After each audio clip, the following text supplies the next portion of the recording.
Assalamualaikum warahmatullahi taala wabarakatuh. Sebelumnya perkenalkan, nama saya Himatul Azizah, mahasiswi semester 6 Prodi Ekonomi Syariah Universitas Nurul Jadid Paiton Probolinggo. Di sini saya akan sedikit memaparkan tentang investasi pada reksadana di Indonesia guna memenuhi tugas mata kuliah Manajemen Portofolio dan Investasi Islam yang diampu oleh Bapak Dosen Haji Temi Wijaya SEMH. Berikut pemaparannya. Instrumen reksadana di Indonesia mulai dikenal sejak tahun 1995, yakni atas diterbitkannya PT BDNI. PT BDNI reksadana ini berdasarkan sifatnya merupakan reksadana yang tertutup, yang agak mirip dengan The Scottish American Investment Trust. Majunya reksadana tidak terlepas dari Undang-Undang tentang Pasar Modal Nomor 8 tahun 1995, baik itu reksadana konvensional maupun reksadana syariah. Nah, selanjutnya apa sih reksadana syariah itu?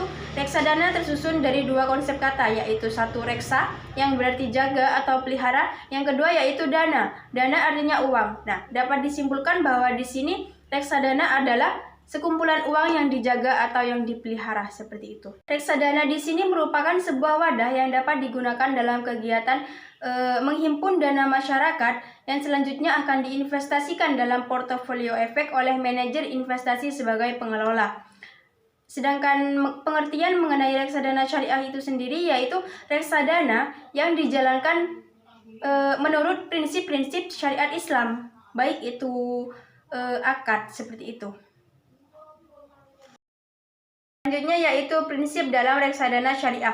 Reksadana syariah adalah salah satu produk yang mengacu pada sistem keuangan yang berpegangan pada ketentuan ajaran agama Islam, yang dalam kegiatannya tidak boleh menempatkan saham atau obligasi dari perusahaan yang produknya bertentangan dengan ajaran agama Islam, seperti pabrik minuman atau makanan yang mengandung daging babi, alkohol, rokok, ataupun bisnis hiburan yang mengandung maksiat, seperti itu. Yang kedua yaitu reksadana syariah dalam penerapannya harus mendapatkan izin dan mematuhi fatwa dari Dewan Syariah Nasional. Sedangkan yang ketiga yaitu DSN juga memiliki tugas untuk memberi arahan kepada manajer investasi agar kegiatan investasinya di reksadana syariah berjalan dengan tepat, berjalan dengan baik dan di jalur yang tepat, menghindari woror dan maisir, seperti itu. Selanjutnya yaitu bentuk reksadana. Dalam Undang-Undang Nomor 8 Tahun 1995 tentang Pasar Modal Pasal 18 Ayat 1 menjelaskan bahwa bentuk hukum dari reksadana di Indonesia secara umum terbagi menjadi dua bentuk, yaitu satu, perseroan. Suatu perusahaan yang bentuk hukumnya tidak jauh berbeda dengan perusahaan lain, hanya saja berbeda dalam masalah jenis usahanya yang berupa pengelolaan portofolio efek dalam investasi. Yang kedua yaitu kontrak investasi kolektif, yaitu sebuah kontrak yang dibuat antara manajer dengan bank kustodian yang juga mengikat pada pemegang unit penyertaan sebagai investor, seperti itu. Selanjutnya yaitu jenis reksadana. Reksadana memiliki 4 jenis, yaitu satu, reksadana pendapatan, di mana reksadana yang melakukan investasi sekurang-kurangnya 80% dari dana yang berhasil dikelola dalam bentuk efek yang bersifat utang. Yang kedua yaitu reksadana saham. Reksadana saham ini melakukan investasi sekurang-kurangnya 80% dari dana yang dikelolanya dalam efek ekuitas, seperti itu. Yang ketiga yaitu reksadana campuran. Reksadana ini mempunyai perbandingan target aset alokasi pada efek saham dan pendapatan tetap yang tidak dapat dikategorikan ke dalam ketiga reksadana lainnya. Nah, yang keempat yaitu reksadana pasar uang. Reksadana ini yang investasinya ditanam pada efek hutang dengan jatuh tempo yang kurang dari 1 tahun, seperti itu. Sementara itu, jika dilihat berdasarkan sifat dari reksadana, reksadana terbagi menjadi 3 varian, yaitu satu, reksadana terbuka adalah perusahaan investasi yang menawarkan dan membeli kembali saham-sahamnya dari investor sampai sejumlah unit penyertaan yang sudah dikeluarkan. Yang kedua yaitu reksadana tertutup. Reksadana tertutup ini merupakan reksadana yang jumlah saham beredarnya tidak berubah. Yang keempat yaitu Unit Investment Trust, yaitu perusahaan yang tugasnya membeli portofolio efek dengan menggunakan kumpulan kekayaan dari pemegang saham atau unit penyertaan.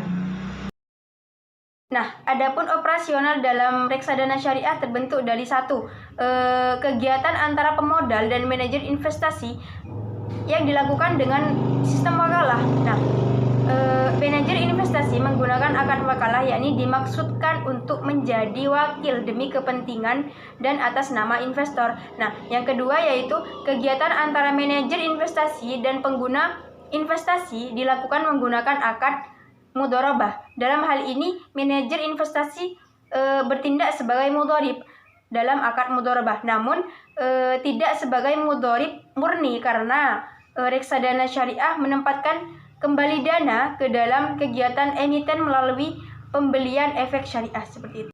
Sedangkan mekanisme dalam reksadana memiliki dua prosedur, yaitu satu, kegiatan pembelian. Investor dapat langsung membeli ke perusahaan manajer investasi atau melalui agen penjual yang disebut bank dengan mengisi forum pembelian unit penyertaan dan fotokopi identitas. Nah, yang kedua yaitu kegiatan penjualan. Nah, sedangkan untuk penjual cukup dengan mengisi formulir penjualan dan menyampaikannya pada perusahaan manajer investasi atau melalui agen.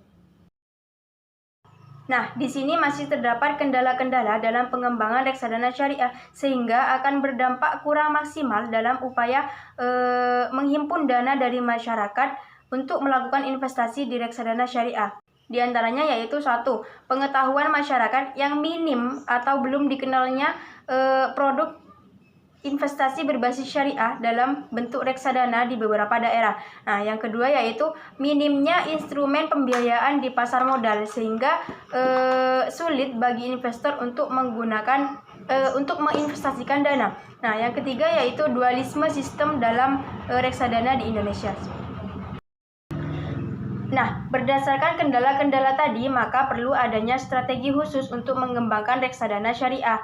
Nah, strategi yang dapat dikembangkan yaitu satu, sinergi antara lembaga-lembaga yang terkait, baik BAPEPAM, praktisi, akademis, ulama, dan pengusaha dalam membangun sistem ekonomi syariah, terutama di pasar modal. Yang kedua yaitu memperbanyak jenis reksadana syariah guna memberikan alternatif investasi bagi masyarakat untuk menyimpan dananya di reksadana syariah. Nah, yang terakhir yaitu perlunya usaha sosialisasi idealisme tentang reksadana syariah.